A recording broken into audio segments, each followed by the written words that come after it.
Okay, we're good. Hey!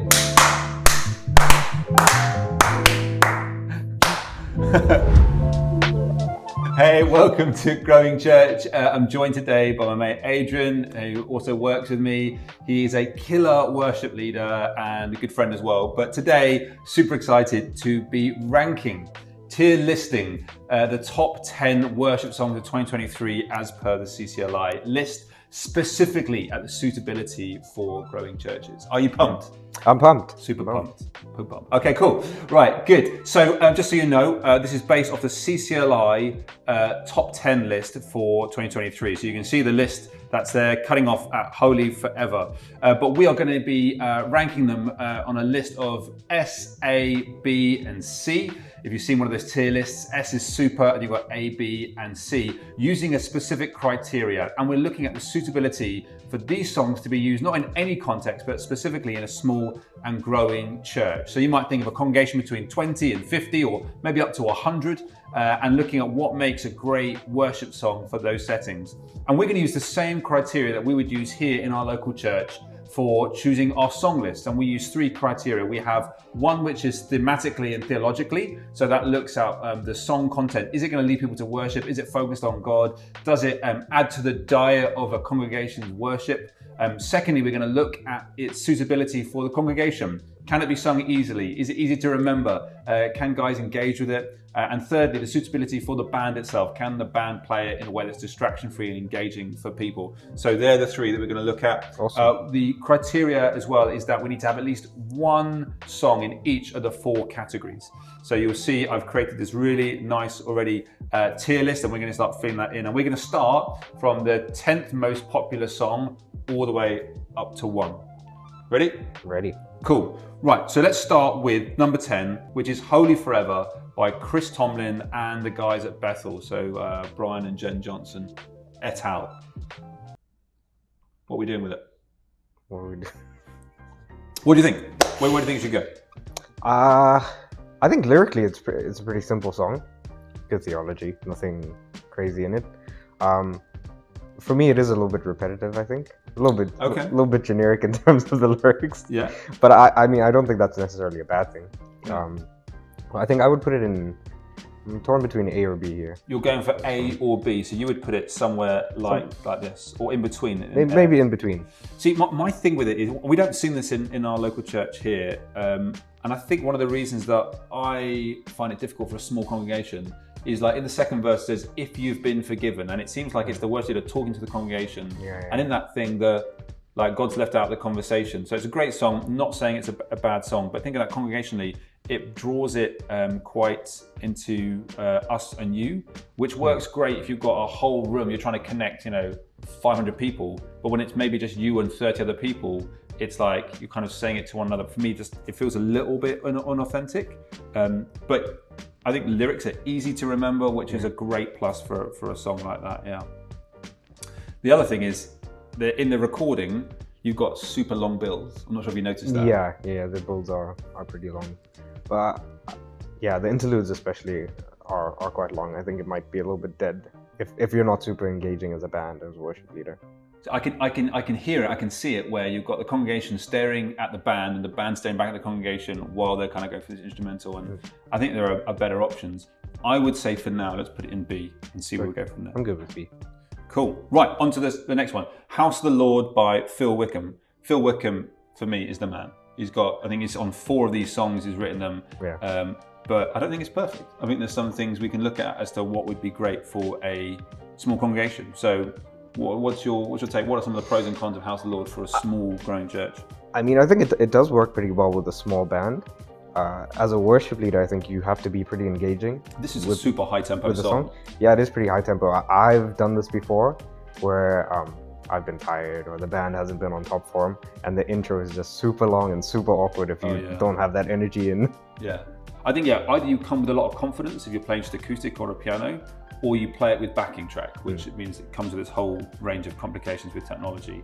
But I think having a high energy praise song is really important. And the tendency, I think, with a small church is just to play the simple, easy, low-key songs, the worship, spacious stuff. Actually, we need praise songs to exalt God, to lift people's eyes. So I think we need to make space for some of these in our small and growing churches for sure. Yeah, I think also lyrically it's really great. The verses, I would say that the melody is repetitive, but in a good way, in a memorable way, and the choruses is just nice, good, cool declaration. So what are we going to go with? Remember. What are we going to go with? This one I'm tempted to do S, but it does have its caveat, so maybe we go with A. Yeah, I'm happy to do A as well. I think it's a good song. I can imagine some people that aren't confident trying to put this and their congregation just kind of being a bit lost as to what's going on. Yeah. So worth looking at for sure. Next is King of Kings from Hillsong. I know what you're going to say. I know the one thing you're going to say, because everyone says this about this song and people watching are probably thinking the exact same thing. This is not that suitable for small and growing churches because of the lyrics. Yeah, it's a mini story. It's a mini story. It's one of those like verse 1, verse 2, verse 3, verse 4 things. I love that. I love the fact that it's got rich theology. Yeah. I love that it's got things that lead you to worship, which is really important for a small growing church, is that people are encouraged to worship. But it's hard to remember lyrics. It is very tough to. If your projection team is not on top form, people are going to be quite lost with this one. Yeah, sure. I think as a little tag, like if you throw in the chorus somewhere, it works really great because the chorus is really memorable, easy to sing. And that's it. On my notes here that you haven't seen, I've got a bunch of stuff. But one of the things is if we split the song and we say just chorus, I think it's a great song for a small and growing church. If you have to play all the verses all the time, I think it really starts to drop down that tier list. My suggestion is that if it's just a chorus, I think it's an S. I think if you're playing all the 4 verses and everything else with a small church, particularly a very small group, I think it's dropping all the way down to a B or a C.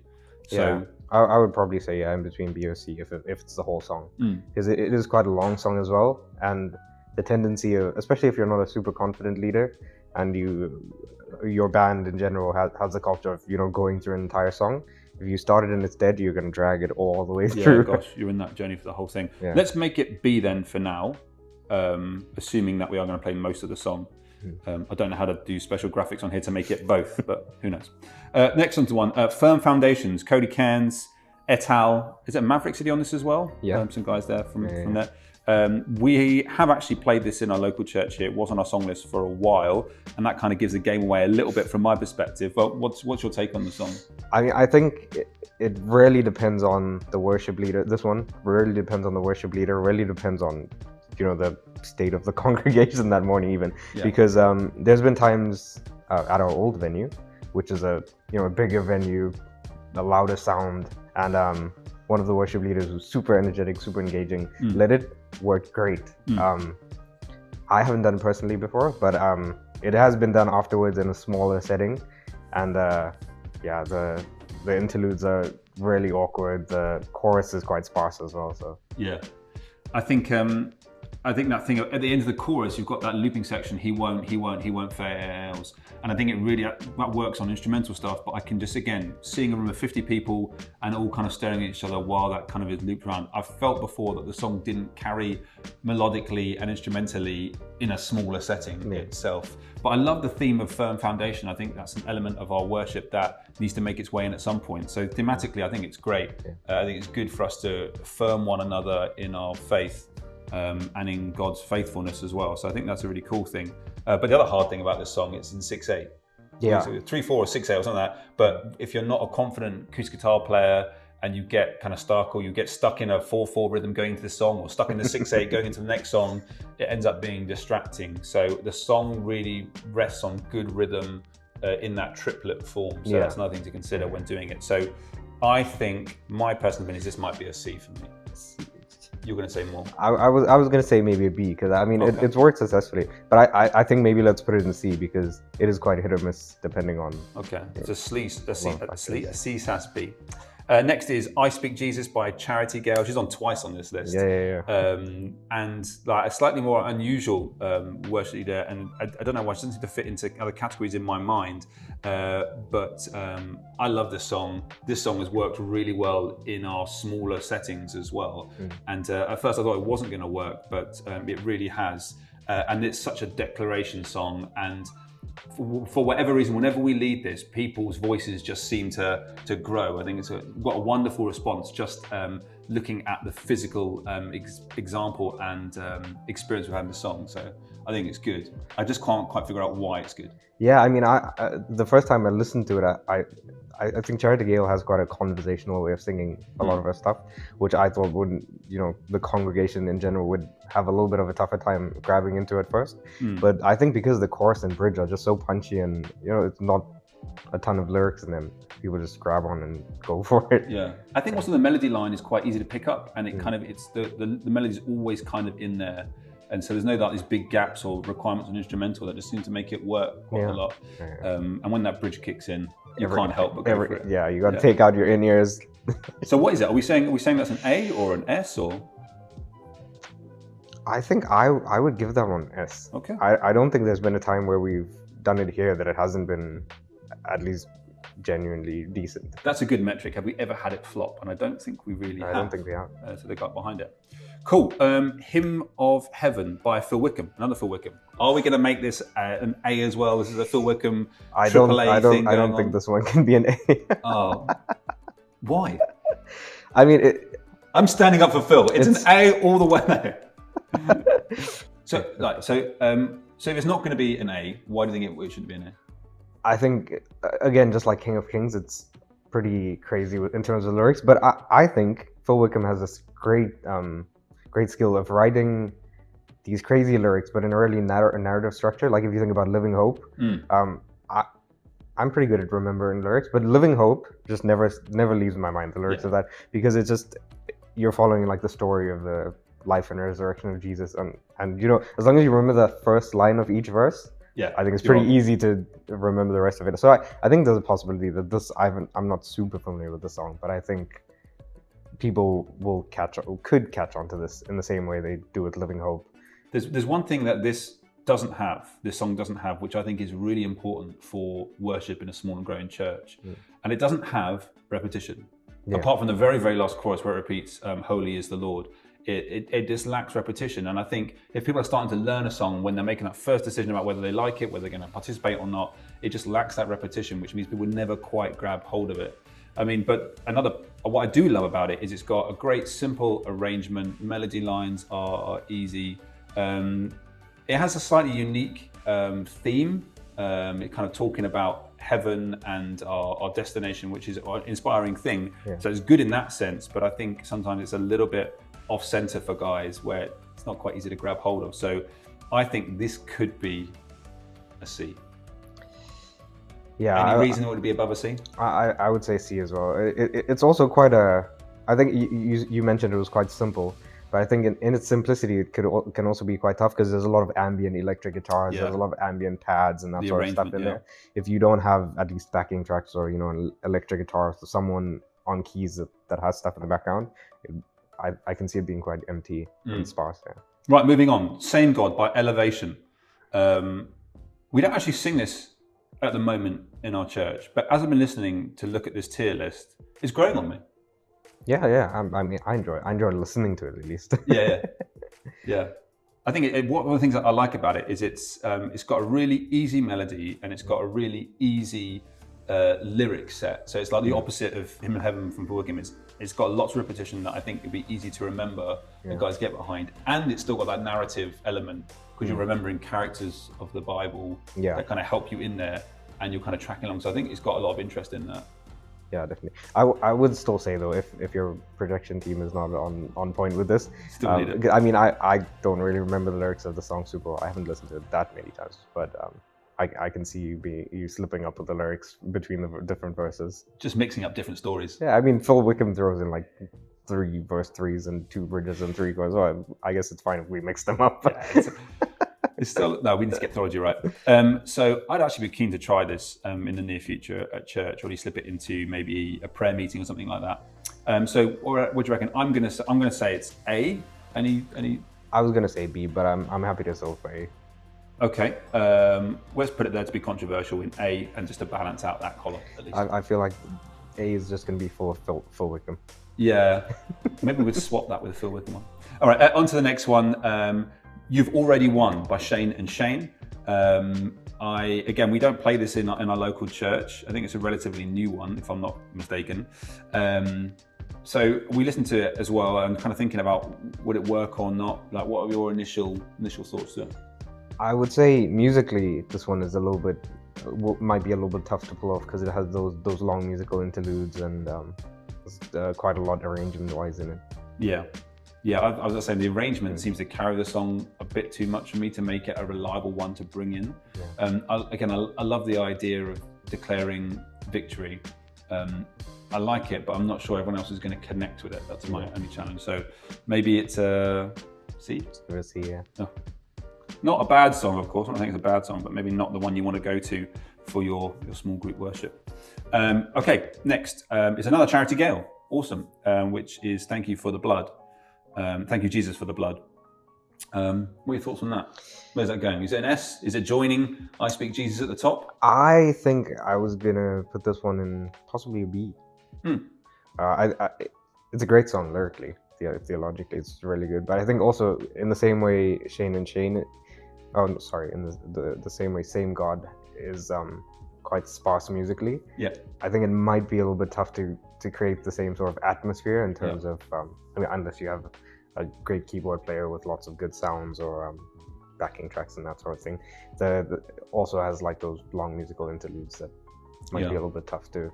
I thought the verses were particularly complicated, but generally the melody line doesn't quite sit with the chords. You have to know the song relatively well to go with it. Yeah. And you've got syllables hanging out, the transitions. I could just see people kind of lacking traction. It didn't quite just sit and flow as well as other songs. Yeah, it feels a little, I would say ad-libby. Yeah. I mean, of all the songs that talk about the blood of Jesus, I think there are some great ones with really simple melody lines that I would pick before going with this one. Yeah. So although it's clearly a popular song this year, I wouldn't necessarily be choosing it in a set that I'm doing. Yeah. So what were you saying? B? I'm torn between a B and a C with this one. Okay. I would say B. Okay, let's do a B because I think it's going to balance out the list a little bit. Okay, last one. This is coming to the finale. The number one song in 2023, based on CCLI's top songs, is drum roll, surprise or not, Phil Wickham. This Is Our God. Relatively new song, even being released only recently. Lots of people sending me it saying, hey, we should be doing this in church. And we haven't done it yet. We've been introducing other songs first, but I love this song. Yeah, it's a great song. Really great energy. Lyrics are great. As usual though, tons of electric guitars in there, lots of ambient stuff. Yeah. I think though, if you do strip it down to just like even just a simple acoustic set, it does work as long as you're engaging and you're leading it confidently. Interestingly, in the recording, you can hear the acoustic really clearly in it. So it's not hard to imagine just an acoustic guitar playing that and carrying the energy into the room. Again, we need songs that are upward focused towards God, that are a reason to praise. And so, again, brilliant narratives around the walls of Jericho, around David and Goliath. All that stuff is great imagery for people to not only remember the lyrics, but to get around and to worship around as well. So verses are interesting, but relatively simple. They're not like super wordy. Each line is only a couple of words long. And then that chorus, this is our God, this is who he is, he loves us. It's really simple, memorable. Melody seems just to roll off the tongue as well. So I think people will really get behind it. And it's that anthemic chorus where the instruments end up taking a backseat and the vocals start to raise up. So if you've got a congregation that starts to pick hold of this, I think momentum's going to take it through the roof. Yeah, sure. So what are we saying?